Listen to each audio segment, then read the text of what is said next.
bonjour, bienvenue à notre réunion en ligne de l'Église CCH. C'est toujours avec plaisir que nous voulons vous accueillir à nos réunions du CCH.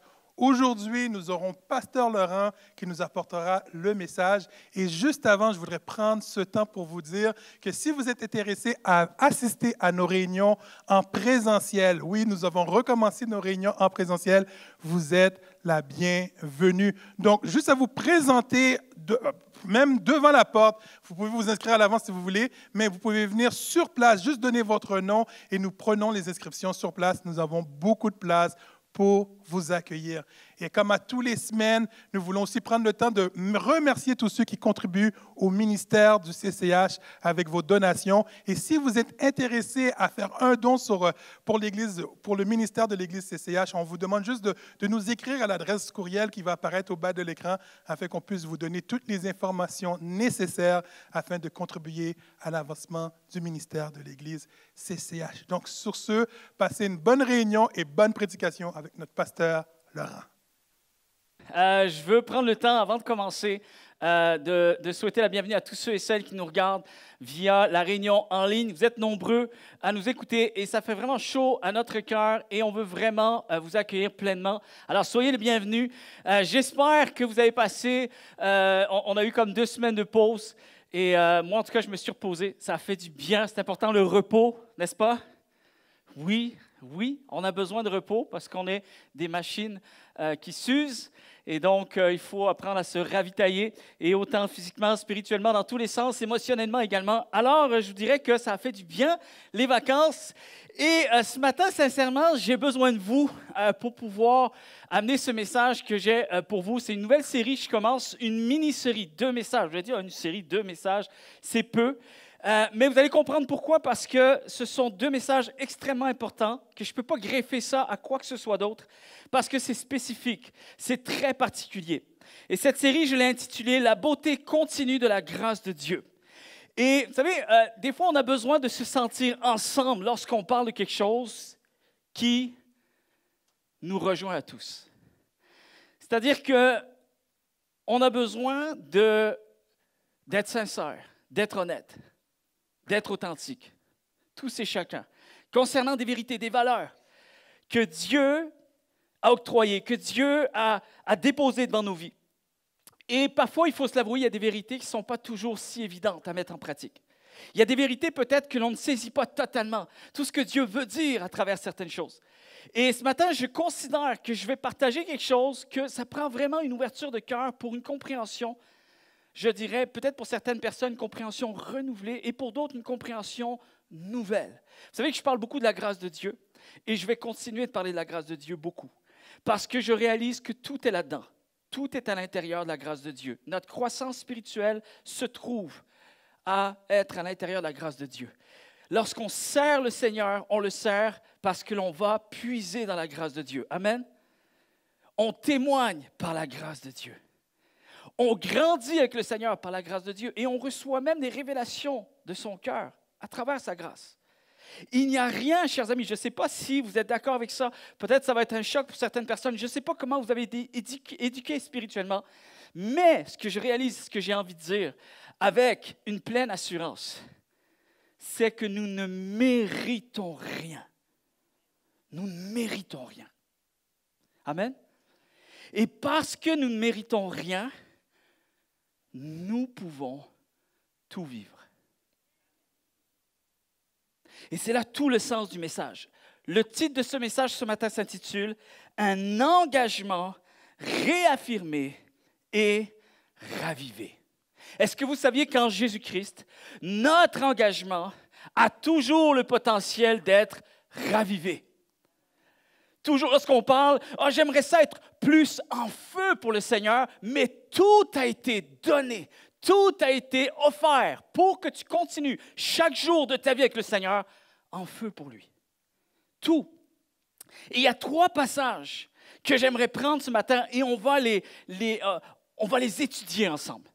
3 passages, 2 se trouvent dans l'Épître aux Romains. Le premier, dans Romains chapitre 12, verset 1er, qui dit ceci. Écoutez bien, c'est l'apôtre Paul qui déclare ceci. « Je vous exhorte donc, frères, il parle à des chrétiens, par les compassions de Dieu, à offrir vos corps comme un sacrifice vivant, saint et agréable à Dieu, ce qui sera de votre part un culte raisonnable. Le même passage dans une autre version, plus paraphrasée, mais en même temps, ça va chercher vraiment les mots, l'explication des mots que Paul utilise en grec. Et ça dit ceci, Dieu est plein de bonté pour nous. Et il dit ce mot, alors. Donc, c'est une suite. Je vous demande ceci. Offrez-lui votre personne et votre vie. Avez-vous remarqué qu'ici, Paul est très, très intentionnel. Il veut que nous comprenions comment fonctionne la foi, comment fonctionne l'Évangile, comment fonctionne aussi notre épanouissement spirituel, notre vie chrétienne. Il parle de la bonté de Dieu en premier et ensuite il parle de notre réponse. Et cette équation doit toujours demeurer la même. Pas seulement pour le début de la vie chrétienne, mais pour la suite aussi. Les bontés de Dieu, les compassions de Dieu et notre réponse à la vie chrétienne face à la bonté de Dieu. Amen. Dans Romains chapitre 11, verset 6, il dit ceci. Si c'est par grâce, ce n'est plus par les œuvres. Autrement, la grâce n'est plus une grâce. Et si c'est par les œuvres, si vraiment il y avait un contrat qu'il fallait établir à travers les œuvres, alors ce n'est plus une grâce. Autrement, l'œuvre n'est plus une œuvre. En d'autres termes, soit tu fais un contrat à travers les œuvres, soit tu signes un contrat à travers la grâce. Et une des choses qu'on a besoin de comprendre et de saisir, c'est que même Martin Luther, il y a près de 500 ans, plus de 500 ans en arrière, lui partageait qu'on ne peut plus mélanger l'Évangile par les œuvres avec l'Évangile par la grâce. Il y a ceux qui vont signer un contrat avec Dieu par les œuvres et il y en a d'autres qui vont comprendre qu'on peut signer et on doit signer, chers amis. C'est prédominant. Un contrat avec Dieu par la grâce. Maintenant, on est peut-être encore trop nombreux à penser qu'il existe ces deux contrats. Mais pour que le contrat de la grâce puisse être signé, Dieu a résilié le contrat des œuvres. La grâce ne peut pas coexister avec les œuvres. Vous y êtes? La grâce ne peut pas s'épanouir. La grâce n'a pas les ingrédients qu'il faut si les œuvres sont au même endroit que la grâce. Et vous allez comprendre qu'est-ce que je veux dire. Philippiens chapitre 1er, verset 6, ça dit « Celui qui a commencé en vous cette bonne œuvre. » Ici, lorsqu'on étudie le texte, on parle de l'œuvre de la grâce. Donc, par sa grâce, la rendra parfaite par sa grâce pour le jour de Jésus-Christ. Ici, j'aimerais vous dire ceci. Le premier point que j'aimerais vous partager, c'est que la grâce, elle continue son œuvre même après avoir été saisie. Amen? Même après avoir été reçue. En fait, il faut se rappeler sans cesse que nous avons été sauvés par grâce et que son amour et sa bienveillance à notre égard ne se sont pas manifestés en rapport à un pointage de mérite obtenu de notre part. Et c'est ce que Paul va essayer aussi d'expliquer aux chrétiens de Galate. Parce qu'il y a une tendance que nous avons, c'est de retomber dans les œuvres. Maintenant, je vais expliquer c'est quoi cette tendance-là. Et c'est tellement libérateur. Et je m'adresse à tout le monde ici, que ce soit quelqu'un qui entame pour les premières fois une démarche de foi, ou pour d'autres personnes avec plusieurs années de vie chrétienne. Il faut comprendre une chose, nous continuons d'avancer dans notre foi par sa grâce. Nous le servons par sa grâce. Nous témoignons par sa grâce. Nous grandissons par sa grâce. Et le problème, c'est que lorsqu'on lit la Bible, c'est certain qu'on y voit qu'il faut travailler. Vous savez, j'ai envoyé un petit courriel à ceux qui sont abonnés à notre lettre de nouvelles. J'ai envoyé un petit courriel cette semaine pour nous préparer un petit peu à ce message, parce que c'est quand même aussi une évidence. Lorsqu'on lit les Écritures, il y a cet empressement. Dieu nous donne cet empressement d'avancer. On n'est pas appelé à rester à la même place. On est appelé à évoluer, on est appelé à avancer et à accomplir des choses que Dieu a préparées pour chacune de nos vies. Amen. Et lorsqu'on lit la Bible, on y voit qu'il faut travailler à notre salut, qu'il faut user de persévérance, qu'il faut rechercher la sanctification, faire tous nos efforts pour rajouter à notre foi des vertus comme la bonté, la sagesse, la maîtrise de soi, l'amour. Et ça, c'est aussi écrit dans les Saintes Écritures.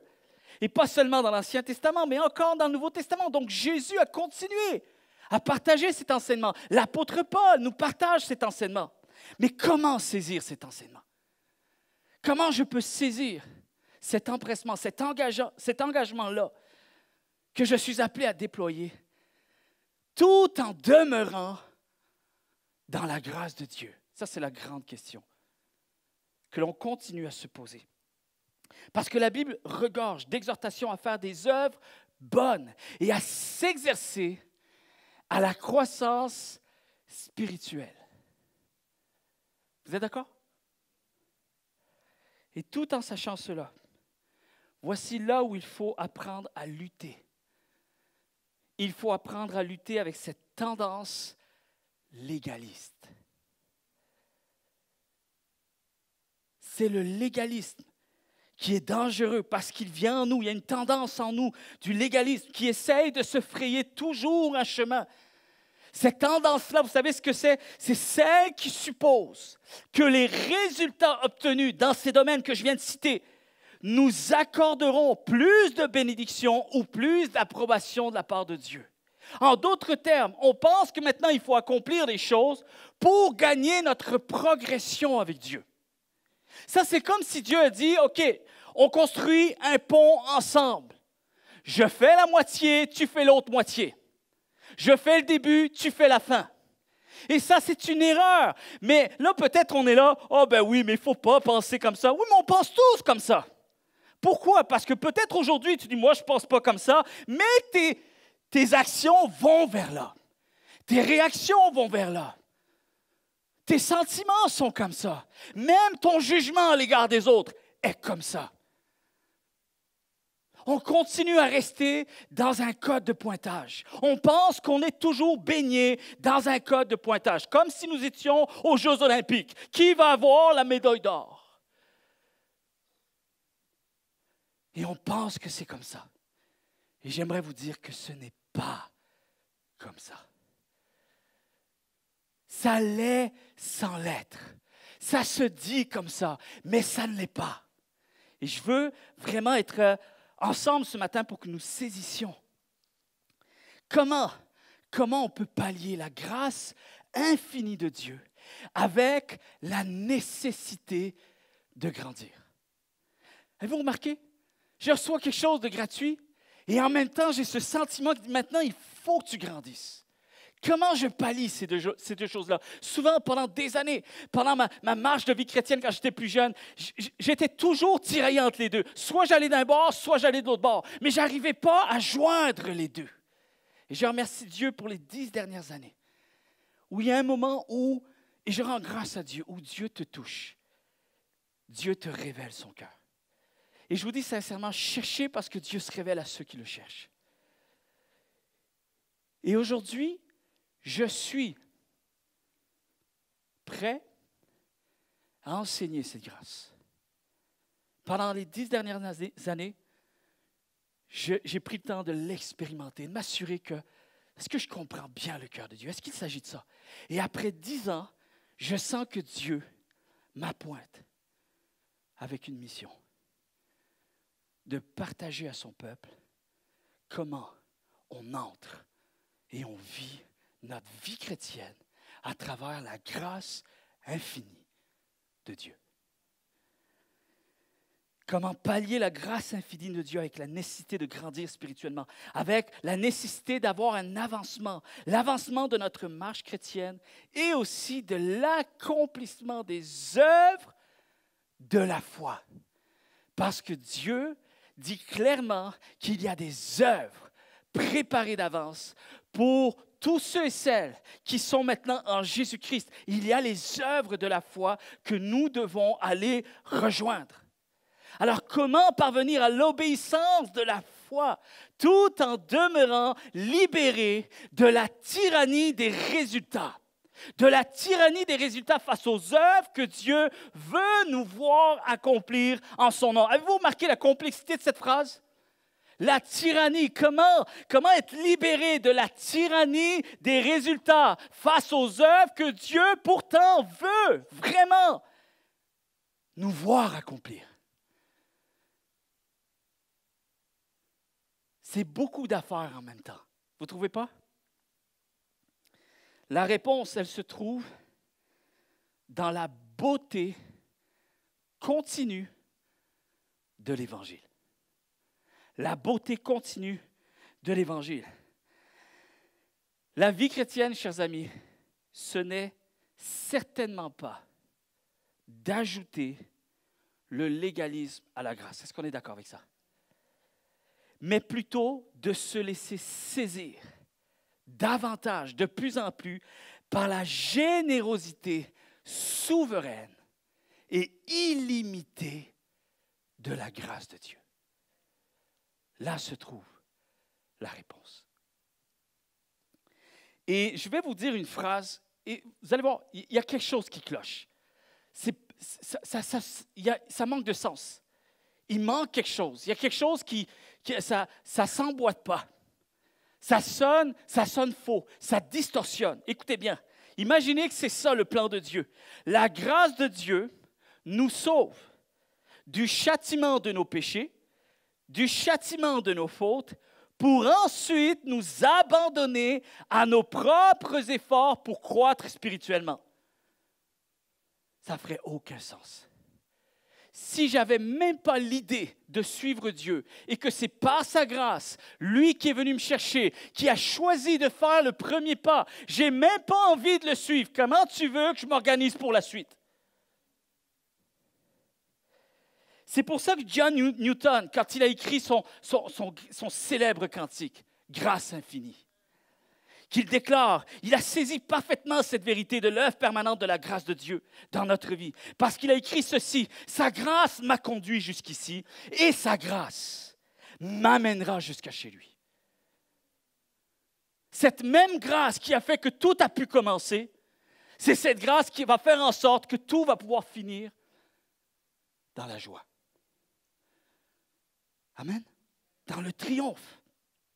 Alors la grâce de Dieu est un don de Dieu et elle continuera de l'être. Amen.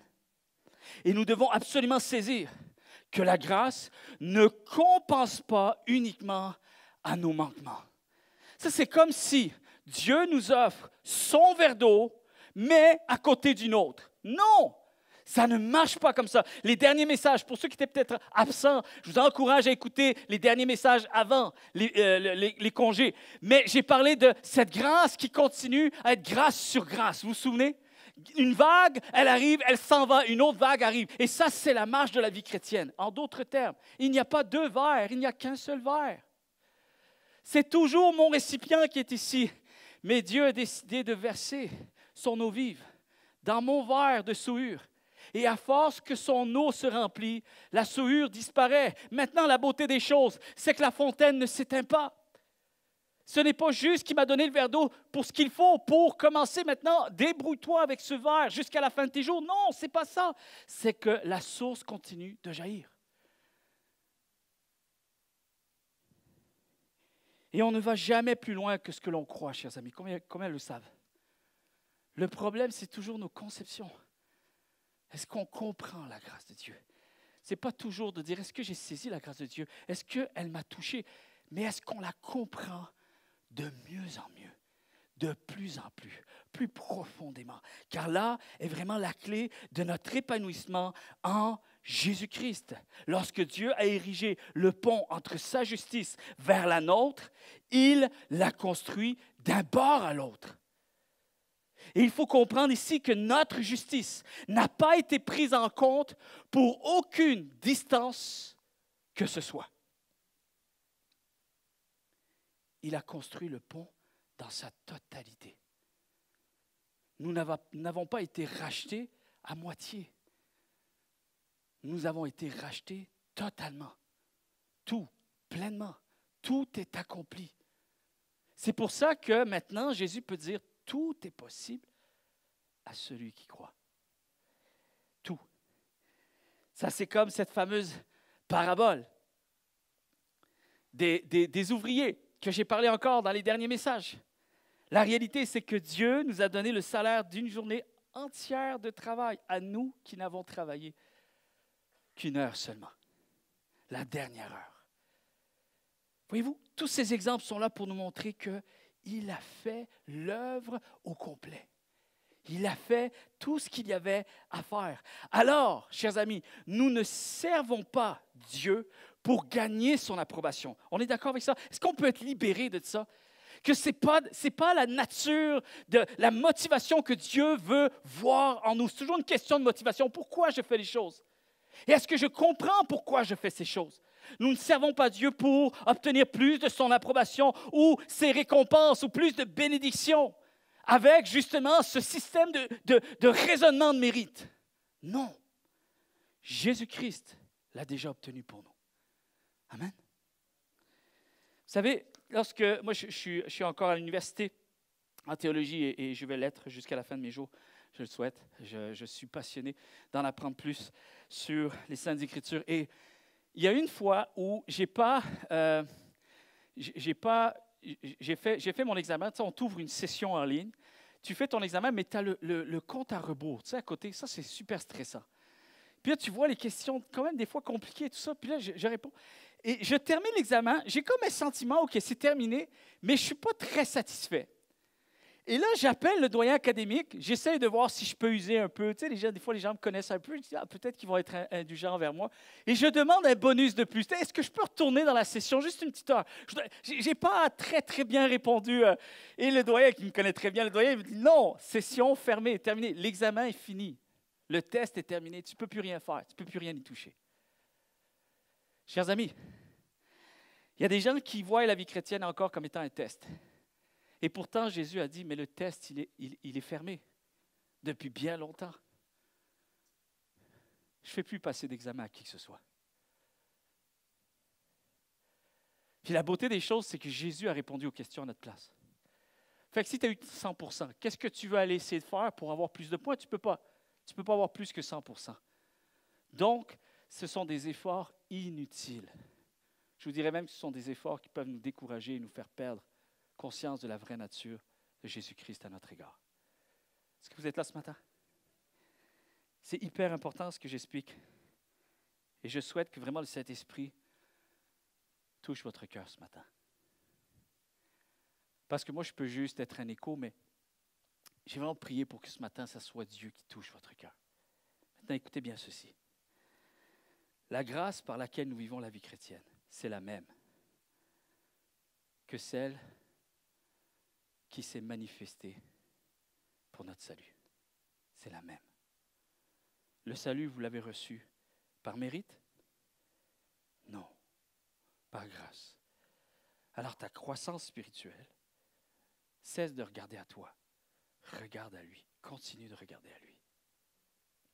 Une des choses qu'il faut comprendre, c'est que dans Romains chapitre 12, lorsque Paul a partagé ce verset que j'ai lu au début, il faut comprendre une chose, c'est que Romains, c'est l'épître possédant le plus grand fondement de l'enseignement sur la grâce. Ce n'est pas l'épître qu'il a écrit en premier. Nous, on l'a en premier, cette épître-là. Mais les pères d'Église, quand ils ont constitué la sélection des livres pour la Bible, ils ont conclu que c'était préférable de la mettre en premier. Mais en fait, c'est la dernière lettre que Paul a écrite. Parce que tout ce qu'il avait pu expérimenter, tout ce qu'il avait reçu sur l'enseignement de la grâce, il arrive vraiment à un point de sa vie où là, il peut vraiment expliquer bien de manière détaillée comment on doit y entrer. Et on voit aussi toutes les subtilités, on voit aussi toute la complexité parce qu'on parle d'une liberté qui est totale, une liberté qui est franche, une liberté qui n'a aucun obstacle. Et en même temps, il y a aussi qu'il faut pallier la nécessité de grandir, d'avancer et de continuer à marcher dans les voies de Dieu. Et ce qui est extraordinaire, c'est que pour pouvoir susciter une réponse de la part du peuple de Dieu, il va parler tout d'abord des compassions de Dieu. Tout au long de son épître, la doctrine de la justification de la foi en Jésus-Christ paraît dans son intégralité avec puissance et pertinence. Paul a écrit à des chrétiens qu'il a qualifiés être aimés de Dieu. Quand il écrit à eux, il dit « Vous êtes aimés de Dieu ». Il n'est pas en train de dire « Là, je vais vous donner un enseignement que si vous le mettez en pratique, vous allez être aimés de Dieu ». Non, il part du principe que nous sommes tous aimés de Dieu. Et nous sommes déjà saints en son nom, par vocation. Vocation, quelque chose qui t'a été donné. Vocation, quelque chose que tu as reçu. Or, Paul, il écrit « Et tout d'abord, il remercie Dieu. » Et il amène les chrétiens à remercier Dieu avec lui. Et même, il va dire « Je remercie Dieu de ce que votre foi est renommée dans le monde entier. » Et il désire que chaque croyant soit encouragé ensemble, entre eux, par la foi. Et ensuite, Paul va écrire cet épître pour les aider à mieux comprendre le salut qu'ils possèdent déjà. Vous êtes là? Et il va consacrer 11 chapitres. Il y a un point qu'il veut partager, c'est le point culminant. Mais il va prendre 11 chapitres pour présenter comme il faut l'Évangile. Et il va montrer que le salut vient entièrement de la grâce de Dieu par la foi en Jésus-Christ. Et ensuite, il va aller susciter nos réponses à cet Évangile. Qu'est-ce que ça veut dire? Ce n'est qu'après 11 chapitres d'enseignement sur l'Évangile de la grâce que Paul leur demande maintenant d'avoir un engagement total en Dieu. Vous savez pourquoi il peut maintenant exiger une telle chose? Parce que si nous comprenons bien le sens profond de l'Évangile, notre engagement à l'œuvre de Dieu devient alors totalement possible. Amen. Totalement possible. Qu'est-ce que Paul a fait? Il a enlevé tous les obstacles. Si vous comprenez bien ce que j'essaie de faire avec vous, c'est ce que Paul a essayé de... Il aurait pu le dire comme ça. Je suis en train de vous dire que tout le monde peut s'engager avec Dieu. Parce que rien n'est basé sur nos mérites. Rien n'est basé sur nos manquements. Tout est basé sur sa grâce, sur son amour. Et même lorsque tu t'engages et que tu le sers, déploie encore cette grâce. Parle de cette grâce. C'est quand même simple de parler de quelque chose qui ne m'appartient pas. En fait, c'est ça qui devient très simple. C'est ça qu'il faut comprendre. Qu'est-ce qu'on fait lorsqu'on sert le Seigneur? Je ne parle pas de moi. Je ne suis pas en train d'essayer de me vanter. Je ne suis pas en train d'essayer de vous convaincre de quelque chose que j'ai inventé. Moi, j'y suis pour rien. Je suis juste un intermédiaire. Quand Moïse est découragé du peuple de Dieu, qu'est-ce que Dieu va lui dire? Moïse, pourquoi tu décourages comme ça? C'est pas contre toi qu'ils ont un problème. C'est moi qui est à la source. C'est moi qui est au cœur de tout ce que tu fais. Donc, relâche. Sois libre. Suis-moi tout en étant libre. Tu ne passes pas un examen, mon ami. Je sais que ça peut être fort comme déclaration, mais c'est quand même cette réalité que nous devons saisir. Sur quoi Paul s'appuie pour justifier la nécessité d'un engagement aussi fort et absolu? Il ne fait pas appel au sens du devoir. Après quoi, si les chrétiens répondent avec un sens de devoir, ça veut dire que tu n'as pas encore bien saisi l'Évangile. C'est aussi simple que ça. Et vous savez que la tendance du légalisme, elle n'est jamais très loin. Est-ce que vous saviez que les premières épîtres que Paul a écrites, elles se situent même pas 30 ans après Jésus-Christ? 30 ans après la résurrection de Jésus-Christ, Paul a écrit ses premières lettres. Et vous savez, dans ces premières lettres, qu'est-ce qu'il y avait comme situation? Il fallait déjà régler à l'intérieur de l'Église le problème de la grâce infinie de Dieu qui a été pallié avec le légalisme. Et Paul va dire même aux Galates, il dit, je suis surpris qu'en si peu de temps, vous retombiez déjà dans l'esclavage des œuvres de mérite. Et vous enseignez faussement les gens avec ça. Et vous volez l'Évangile. Parce que d'autres sont arrivés et ils vous ont prêché un autre évangile, bien qu'il n'en existe pas d'autre. Vous savez, c'est tout ça qu'il est en train d'expliquer. Il n'existe pas d'autre évangile, mais quelques-uns ont réussi quand même à en inventer un. Pourquoi? Parce que l'être humain est tellement orgueilleux qu'il ne s'accorde même pas de pouvoir vivre quelque chose de glorieux sans se dire à quelque part en dedans de lui-même, j'y suis pour quelque chose. Ça, c'est l'orgueil. L'orgueil, le légalisme, c'est l'orgueil qui va chercher ça. C'est notre nature orgueilleuse. Oui, mais moi, le glorieux de Dieu, il faut bien qu'on y soit pour quelque chose. Non. Non. Tu sers avec émerveillement. Tu sers avec ton adoration. Tu sers avec un cœur qui est remué de l'intérieur. C'est pour ça que tu continues à être libre. C'est pour ça que tu continues à marcher dans la victoire. C'est pour ça que tu continues à être plus que victorieux en Jésus-Christ. Parce que rien n'est basé sur toi. Amen. Il ne le fait pas pour que les gens puissent servir Dieu, Paul, avec un sentiment d'obligation, mais plutôt de regarder à la miséricorde de Dieu, à ses compassions. C'est pour ça qu'il va dire, je fais appel à une réponse à vous par les compassions de Dieu. Je fais appel à des cœurs qui vont répondre à son œuvre. Pourquoi Paul insiste sur la grâce continue de Dieu? Pour s'assurer, chers amis, d'alimenter un engagement véritable, continu et significatif. Écoutez bien ceci. En dehors d'un cœur sincère, on ne peut rien vivre avec Dieu. Vous saviez ça? Le cœur. Vous savez qu'on peut tricher avec nos apparences. On peut tricher avec nos actions. On peut tricher même en voulant montrer un peu notre entourage. On peut tricher avec Facebook en tabarnouche. Mais on ne peut pas tricher avec notre cœur. Les gens ils disent, pourquoi Dieu a choisi le cœur comme place ultime pour savoir où en est vraiment un être humain? Parce que justement, le cœur se trouve à être l'endroit le plus vrai en nous. Tu ne peux rien tricher avec le cœur. Il est ce qu'il est.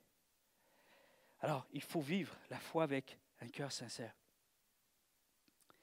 Et Paul amène tout le sérieux de l'engagement. Il y a des gens, vous savez, Paul a été accusé. En fait, il devait toujours se défendre de son appel, toujours se défendre de son message. Il fallait toujours qu'il justifie son message. Vous savez pourquoi? Parce qu'il prêchait continuellement la grâce de Dieu.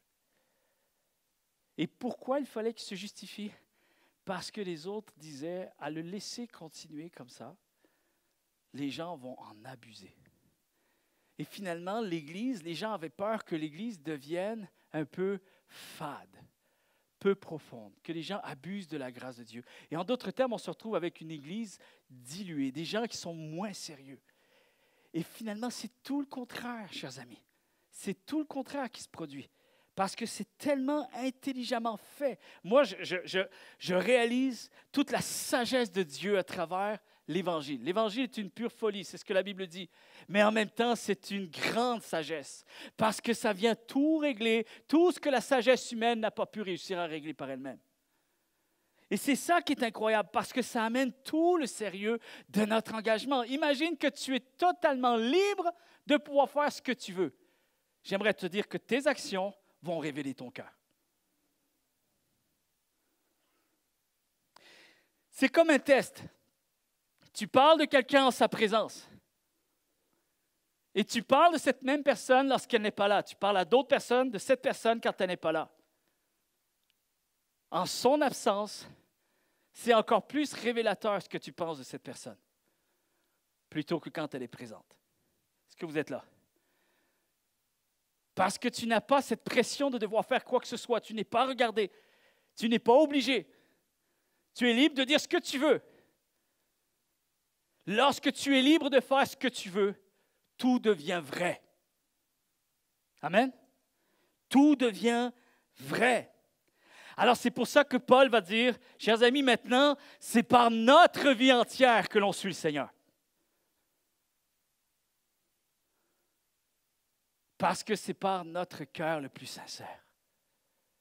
Et Paul, on le voit qu'il relâche, et j'arrive à saisir ça, que même la progression des gens, et même je suis pasteur, je vous dis sincèrement, je suis pasteur, et je prends de moins en moins cette pression que la croissance spirituelle des gens à qui j'enseigne, elle n'est pas sur moi. Parce que nous sommes tous totalement libres de vivre tout ce qu'il est possible de vivre en Jésus-Christ. Alors on s'encourage ensemble, on cherche Dieu ensemble, mais on ne s'évalue pas ensemble.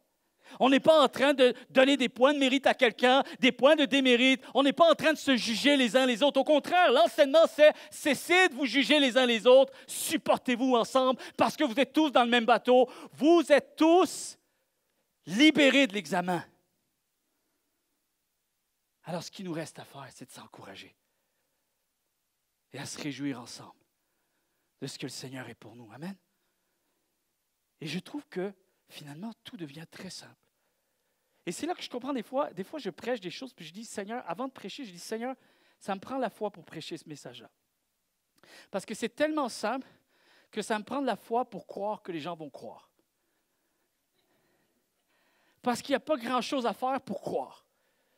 C'est comme tout a été fait. Seigneur, c'est difficile de rentrer dans quelque chose avec un engagement absolu, mais tout a été fait. Mais en même temps, je trouve ça tellement extraordinaire. Je trouve qu'il n'y a qu'en Jésus-Christ cette vérité-là.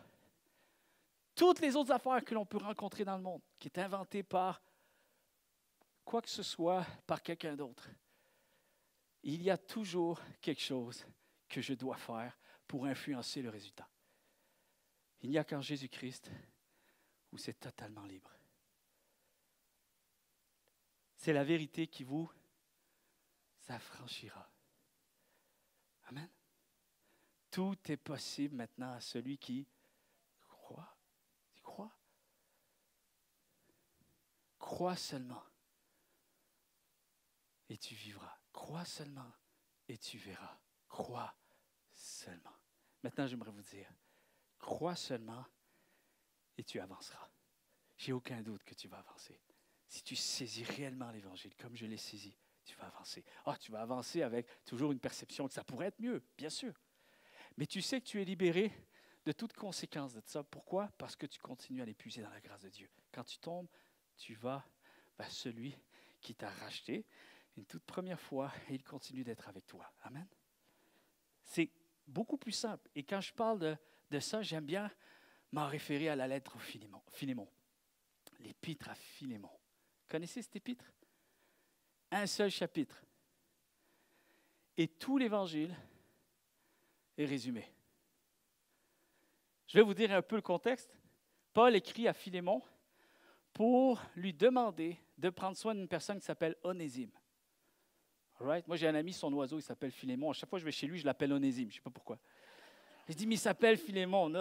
Et du coup, je l'ai rebaptisé. Et c'est arrivé une fois où il me dit, moi-même, à un moment donné, je vais finir par l'appeler Onésime. Bon.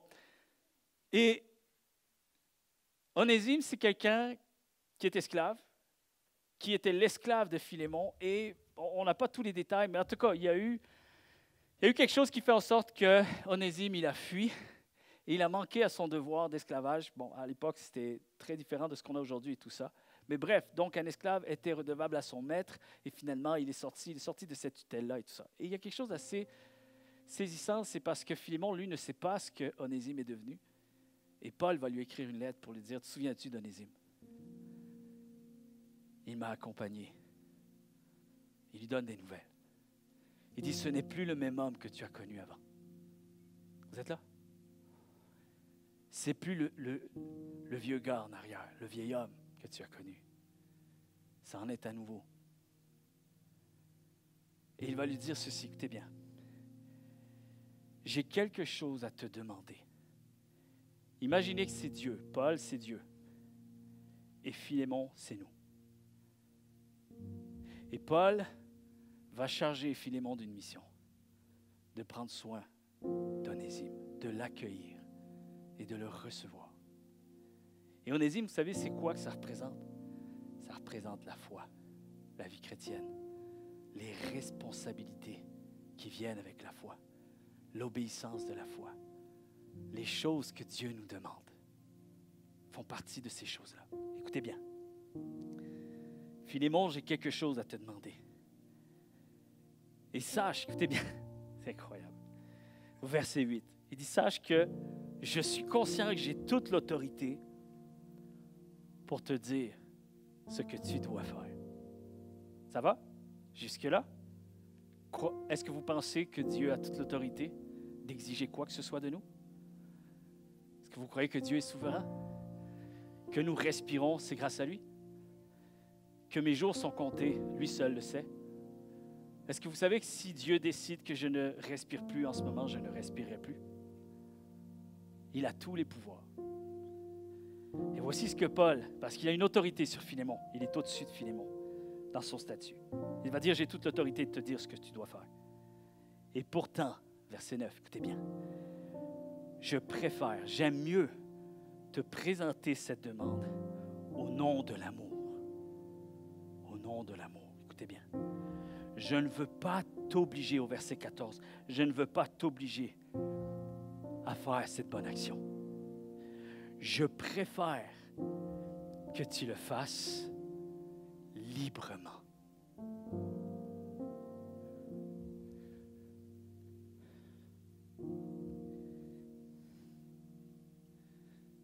« 25 ans que je suis sauvé aujourd'hui.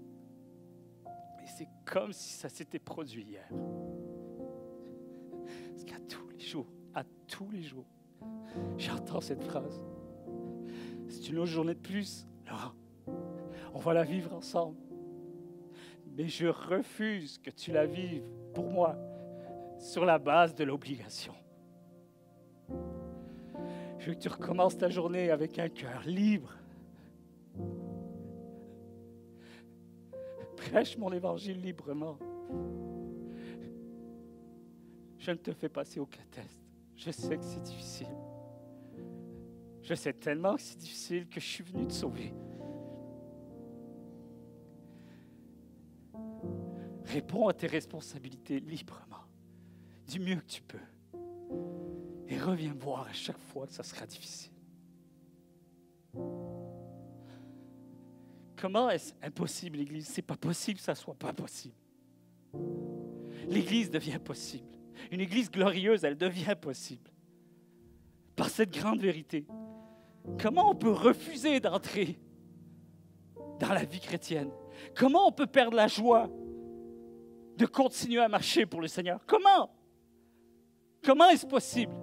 Tout simplement parce qu'on a perdu de vue l'Évangile même.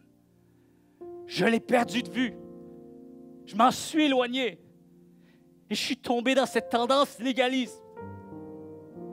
Soyons honnêtes, chers amis. Le passage a été libéré. Et il continue de l'être. On peut courir. Tu as des tonnes de distance pour courir. Mais réalise que cette liberté, quelqu'un te l'a offert.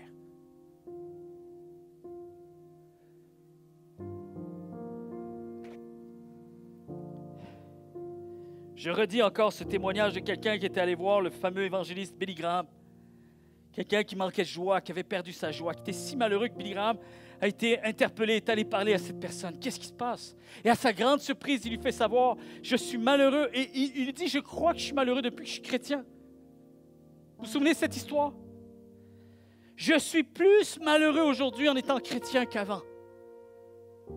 Ma vie était plus simple avant de connaître Dieu. Et la réalité, c'est que malheureusement, il est entré dans tout cet enseignement que maintenant que tu as été sauvé, tu dois faire toutes sortes de choses et que si tu ne les fais pas, tu vas perdre des bénédictions de Dieu. Donc forcément, cette personne avait l'impression qu'à tous les jours, elle passait un test. avec le sentiment constant de l'avoir échoué. Ça, c'est terrible. Tu dois recommencer ta journée en faisant la même chose que tu as fait hier, mais hier, en finissant la journée, on te fait dire « tu as échoué ». Imaginez, après un certain temps, c'est certain que tu ne trouves plus la nécessité de continuer à avancer avec le Seigneur. C'est certain que tu perds ta joie. C'est certain que tu perds ta vision, tu perds ta passion. C'est certain. Le sentiment de ne jamais être à la hauteur, jamais suffisant, toujours manquer la cible, ne jamais faire la bonne chose suffisamment, ne jamais être suffisamment à la hauteur. Toujours une disposition de cœur qui n'est pas adéquate. Alors, notre soumission, chers amis, je dis non à cette vie chrétienne. Je ne sais pas ce que vous voulez faire avec votre vie chrétienne, mais ça, ce n'est pas la mienne. Et je remercie Dieu de ce qu'il a soutenu mon cœur et de ce qu'il m'a révélé une plus grande compréhension de sa grâce. Il y a 10 ans en arrière, j'étais à la croisée des chemins. Et je me suis dit, il y a quelque chose qui tourne par rond. Moi, je n'ai rien demandé. Je n'ai pas grandi dans l'Église. C'était impossible que je grandisse dans l'Église avec les parents que j'avais. Impossible. J'étais dans la noirceur totale. C'est tout ce qu'on nous a enseigné. Ce qui était ténébreux. À 20 ans, le Seigneur est venu toucher mon cœur. Et j'ai senti que Dieu m'offrait un cadeau inestimable. C'est un vrai cadeau. Une surprise, toute une surprise. D'être sauvé. Alors j'ai rien fait pour mériter ça. Et au fond de mon cœur, c'est ce que j'ai cherché. On cherche tous à être mieux. On a tous des questions existentielles. On chemine dans ce qui est existentiel dans notre vie. Mais finalement, par la suite, l'Église m'a appris que ce cadeau était empoisonné. Ce n'était pas vraiment un cadeau. Tu comprendras avec le temps. On me disait toujours ça. Ah oui, mais tu comprends la sainteté et tout ça. Ça ne fait pas de sens. Je me suis formé pour être pasteur. J'ai fait quelques années en tant que pasteur. Et là, je commençais à être épuisé spirituellement.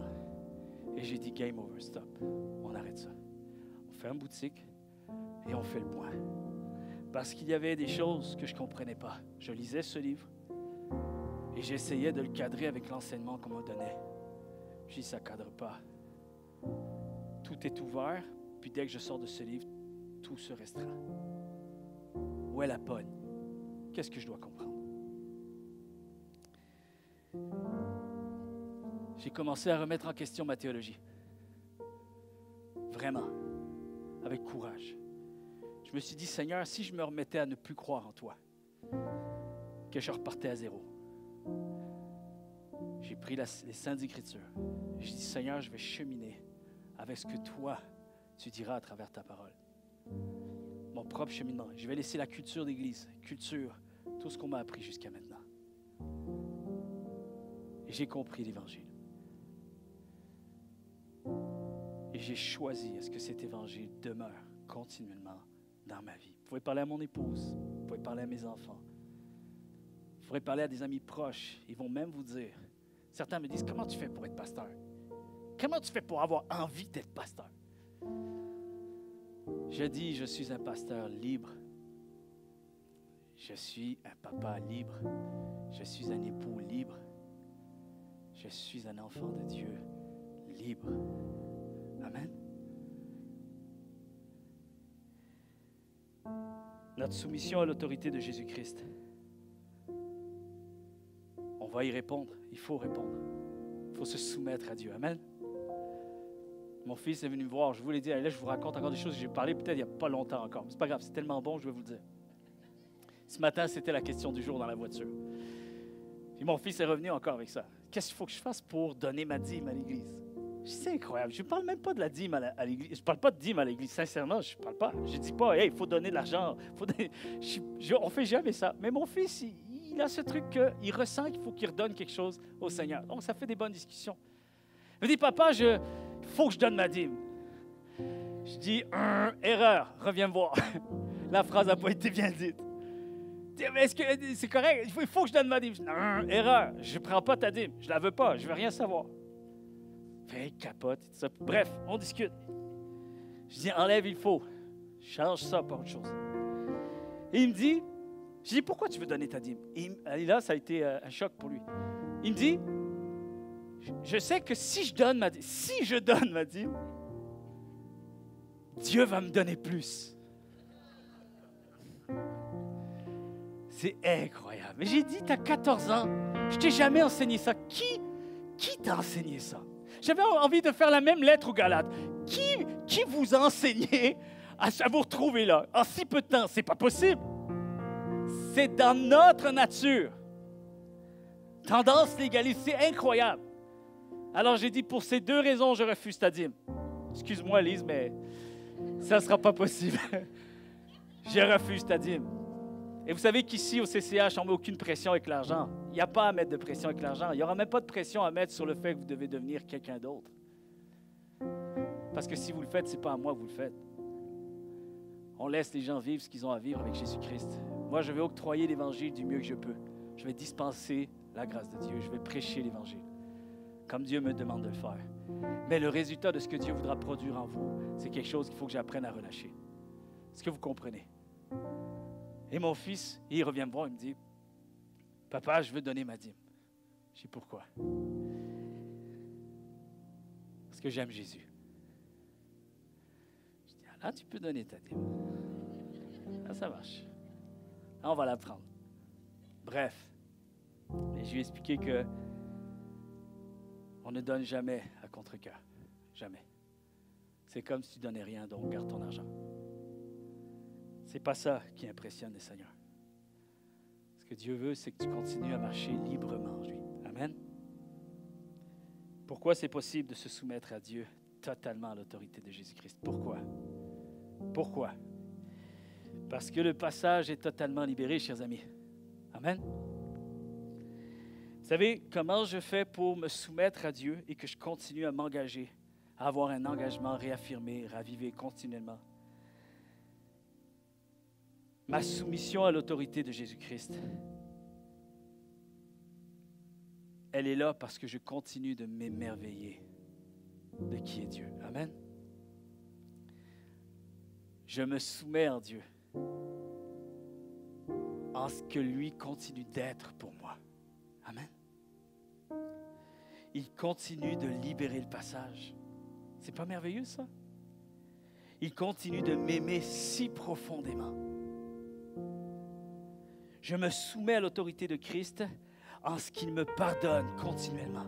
Il me soutient, il me fortifie, il entend mes prières, il me comprend, il veut m'aider, il a pleinement compassion de tout ce que je vis.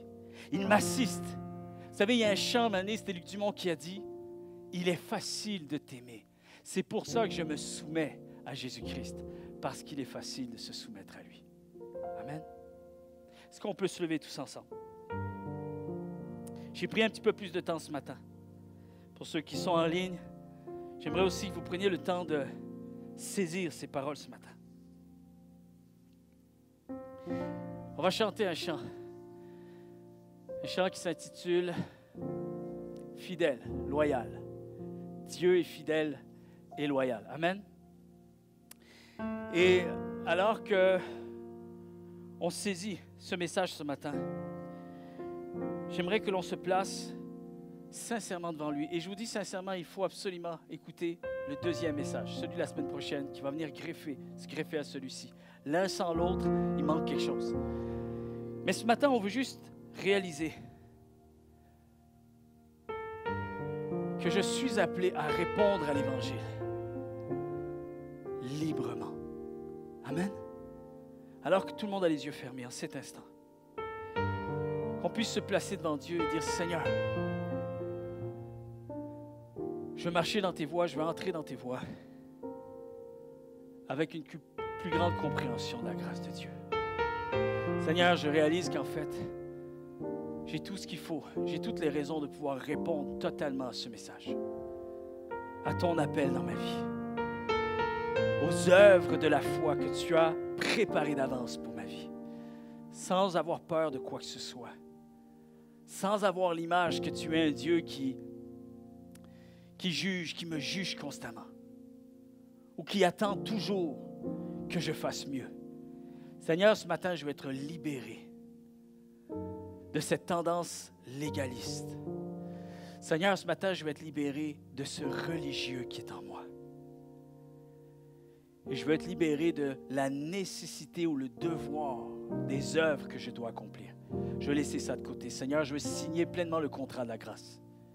Peut-être que je réalise que je ne l'ai jamais fait pleinement jusqu'à ce jour et qu'il est temps que je le fasse. Et que je puisse retrouver le sourire à te suivre, à te servir, à te louer, t'adorer, à t'aimer. Parce que je sais, Seigneur, que je suis en train d'être en présence de quelqu'un qui m'aime si profondément. Et que les années vont passer et que cet amour ne sera pas plus grand avec le temps. Il a été déjà donné pleinement. Alors, Seigneur, donne-moi de pouvoir retrouver le sourire ce matin. Est-ce qu'on peut juste se réjouir en Jésus-Christ ce matin ici dans ce lieu? Je veux dire, Seigneur, merci. Merci pour cette grâce infinie. Je réalise que mon engagement est maintenant possible parce que la voie est pleinement ouverte. Seigneur, tu as tout prévu pour que je puisse y entrer. Seigneur, il n'y a pas de qualificatif. Seigneur, il n'y a pas de conditions préalables. Il y a juste un cœur qui désire répondre oui, oui à cet amour, Seigneur. Je viens puiser dans ta grâce, dans le nom de Jésus-Christ. Et on va chanter un chant, et j'aimerais qu'on puisse le faire alors qu'on s'est accordé avec Scott. Seigneur, et je prie, mon Dieu, que tu puisses libérer tout blocage dans le cœur de chaque personne. Souvent, il y a des situations qui nous bloquent, des situations qui sont très concrètes, très prenantes, très évidentes qui sont devant nous. Et parfois, les tempêtes sont à l'intérieur de nous. Parfois, ce sont des conceptions, des perspectives. Parfois, il y a des blocages de prier avec foi pour certaines choses, alors que finalement, Dieu a tout fait pour que nous puissions prier avec de grandes attentes. Alors, Seigneur, plus de blocages, plus d'obstacles. Seigneur, tu ferais un chemin ce matin et tu l'ouvres de plus en plus par la grâce infinie de ta bienveillance à mon égard. Et Seigneur, nous te disons un grand merci et ce merci reflète tout notre cœur qui désire s'engager pleinement parce que l'engagement est totalement possible et pleinement libre. Dans le précieux nom de Jésus, on a prié ce matin. Est-ce qu'on peut déclarer, Seigneur, je m'engage dans tes voies en puisant à la grâce de Dieu? Est-ce qu'on peut acclamer le roi des rois ce matin dans ce lieu? Alléluia, Jésus.